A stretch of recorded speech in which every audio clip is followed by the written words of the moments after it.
Promosiyo y'ibibanza uyu munsi yagarutse. Turi mu karere ka Rubavu mu ntara y'Iburengerazuba mu kagari ka Byahi ahitwa muri Rurembo. Dufite pariseri nziza ifite ubuso bugera muri 350 igurishwa miliyoni 21. Reka kameramani agerageza bereke ahantu hadukikije hose na neighborhood ukuntu iteye, tube tubabwira ibindi kuri iyi pariseri.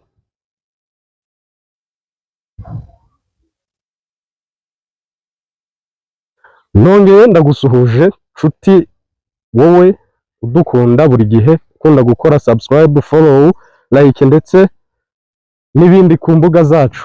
Ndagusuhuje. Hano hantu hari kugurishwa miliyoni 21 z'amanyarwanda.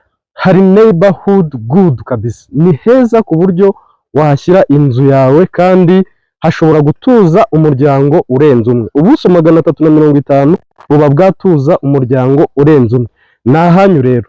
Inshuti zacu ziri muri diaspora nyarwanda zose turabasuhuje, abari muri Amerika, muri Leta Zunze Ubumwe z'Abarabu, mu Bufaransa, mu Budage ndetse n'ahandi, Afrika yose, by'umwihariko abantu bavuga ikinyarwanda. Turabasuhuje kandi tubifurije amahirwe mu buzima bwanyu. Ubutsinzi bwanyu ni ubutsinzi bwacu kandi iterambere ryanyu ni iterambere ryacu. Ndabakunda cyane.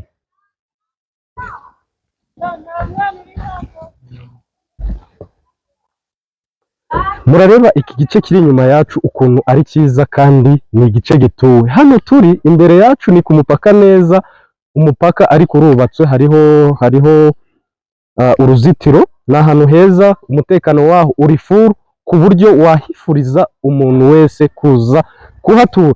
Nimero zacu ni 0788 387 cyangwa ukaduhamagara kuri nimero 0782 56 Iyo nimero ya kabiri ibaruweho uwitwa Samuel Uwiringiyimana, nuwo dukorana muri kampani ya Gisenyi Commissionaire.